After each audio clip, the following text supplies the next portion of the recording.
The first commandment of a growthpreneur is thou shalt be human in your marketing. The reality is that most business owners and even marketers, they miss the opportunity to be human because they are busy talking what I call marketing-y. It's a word that I made up. But you kind of know what I mean. Marketing-y talk, or maybe advertising-y talk, it sounds really disingenuous, and it's the voice that people think that advertising and marketing should sound like. Sometimes it's really shouty, like, hey, great offer, buy now, extra special, quick, 20 seconds left, this will change your life. You know how it goes. Or my personal pet peeve is the question, been thinking about car insurance recently? Question mark. And nobody really talks like that. And it's people sniff it a mile away. And I'm not saying don't use questions. Questions can be powerful, right? You can win any argument with a question, with a well-placed question. But when the question is like, as lawyers would call it, leading the witness, nobody was asking the question in the first place. You're just doing it to set yourself up for your pitch. People know it's coming. And anyway, our subconscious has learned to zone that out completely. I mean, banner ads, like flashy gift banner ads, are a great example of that, because we've just learned to zone it out. And funnels that are called squeeze pages, look, it may work, I'm not saying it doesn't work, but the thing is, it comes across really pushy and marketing-y. And here's the problem with that. The kind of leads that you're going to get from pushy, slimy marketing, they're probably not the quality of leads that you want. Particularly if you're running a B2B business, you want people that are intelligent, that have money and are successful and aren't tricked by gimmicks. Just a thought. And even if you're selling to consumer, B2C, it's your brand at stake. You don't want your business coming across like a snake oil salesman, right?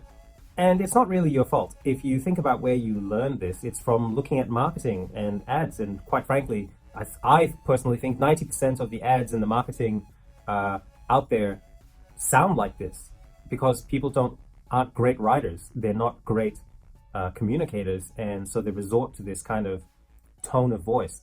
I remember when I was in advertising and we were writing ads for, when I had my first big break, being the creative director of the McDonald's account and Telstra, and my mentor at the time, who was called Matt Eastwood, who's like if you were in the advertising industry, Matt Eastwood is he's a legend.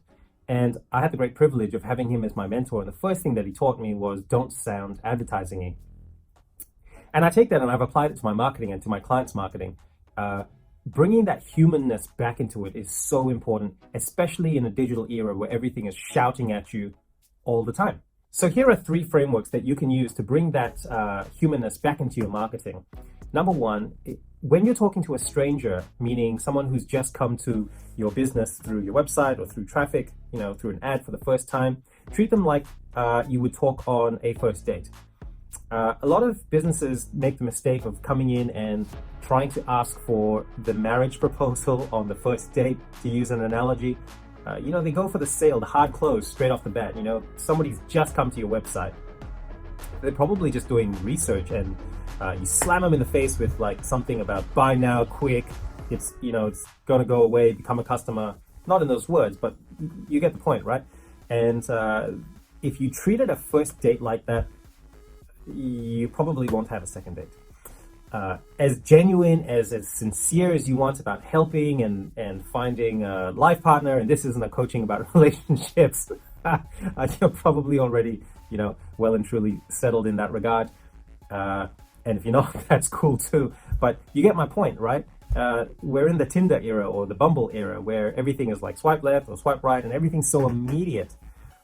And so we think the same of our marketing. Because it's digital, we want customers immediately, like quick. If you aren't here to buy, then go away, And the other thing that I talk about often with my clients is, frankly, you've been listening to a whole bunch of marketing experts out there and sales experts, And you probably tried stringing together a bunch of tactics and growth hacks. Maybe you've dabbled in Instagram or Facebook, and you're trying this and you're trying that. And so you come to the conversation trying to be technically, trying to sound like all these people and trying to do due diligence to the things that you've learned. Can you imagine if you turned up to a date, having spent the last week learning all the techniques of first dates and things to say, things not to say, and you try to memorize the script, and you turn up to that date and you say the script and you're, piecing it all together? It's going to sound weird, robotic, starchy, not great. Okay, so learn stuff, and that's cool. I mean, even in this video, learn stuff, but don't take what I'm saying and put it out verbatim. You need to filter it through who you are, put it into your own voice, and make it your own thing. Framework number 2 is, once somebody has come into your marketing ecosystem, call it your database, they've downloaded something, and now they're an email contact in your marketing database, CRM, or whatever you use. Maybe it's Facebook groups. I remember once Kevin Hutto, a genius Facebook marketer, said it like this, and it stuck with me. Think about when somebody gives their details on a form. Picture it like they've just popped into your office, and they just popped their head round the door into your office and said, "Hey, I'm here for that ebook you offered." How would you respond to that if you're sitting doing your work in your office and somebody popped their head into your office door and said, "Hey, I'm here for the ebook"? You're obviously strangers, right? But you would be cordial, welcoming.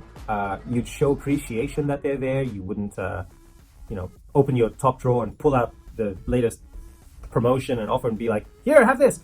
You wouldn't do that. You would, you'd probably say like, "Hi, how are you? What's your name? Welcome. How can I help? What can I do for you? Here's something I might recommend. My office is always open to you. Come back anytime. When you're ready, ask me for help." That's the way to talk to your CRM through email marketing, and in Facebook groups or in your nurture cycle.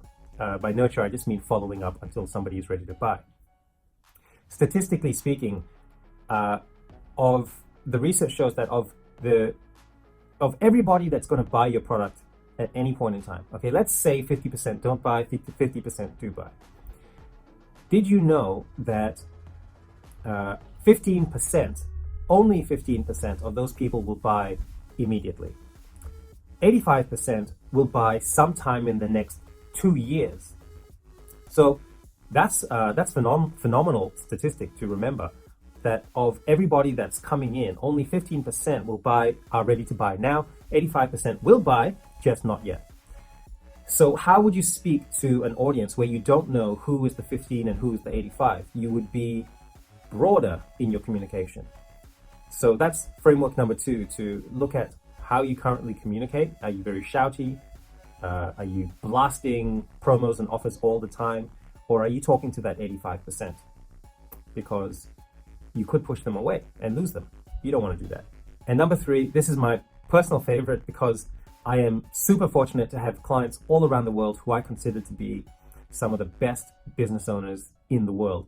They inspire me on many, many occasions, because sometimes their businesses are just rock star, and they, as business owners, as entrepreneurs, they challenge me to think bigger, broader. They make me desire to do other things and express this side of my entrepreneurialism. But on the flip side as well, they don't know what I know. Their expertise in their field, they have expertise in their field, I have expertise in marketing and sales coaching. So we end up talking and communicating like a team. And that's framework number 3, is when you're speaking to your customers and your clients, talk to them like you are the same team. Whether you're asking for referrals or feedback, or for them to consider other products or services that you have, upsell, cross-sell, what have you, it's always for mutual benefit. It's okay, it's win-win. We are all in business. There's no secret here. We are making money. But at the same time, we make money because we seek to provide value. And we provide value by helping fill a need. So both sides can communicate with each other like they're on the same team. So this whole customer is always right thing, I think it's true in a sense, but I think that applies to retail. But some customers, particularly certain personality types, are looking for you to tell them when they're wrong. Otherwise, why pay you all the money? Why hand over dollars for a product or a service if they don't need it, right? And so when you're communicating in any regard, you can be thinking about, am I communicating like we're on the same team? Am I looking for win-win?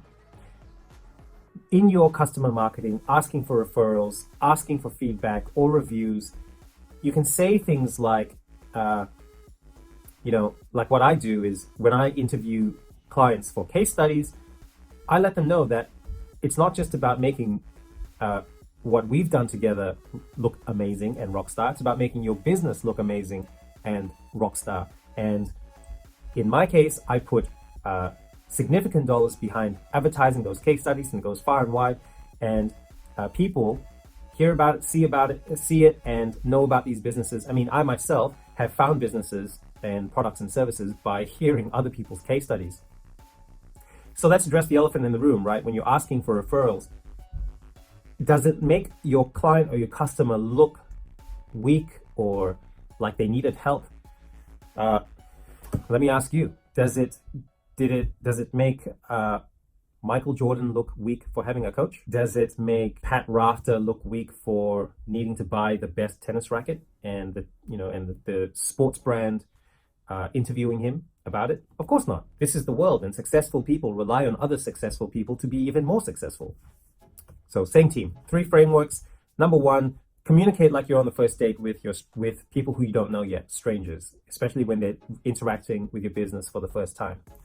Second framework is when they are in your database, when you have exchanged some details, be it their first name, last name, email, what have you, talk to them like they've just popped their head into your office for the first time. And thirdly, when you're speaking to your clients or your customers, speak to them like you're on the same team.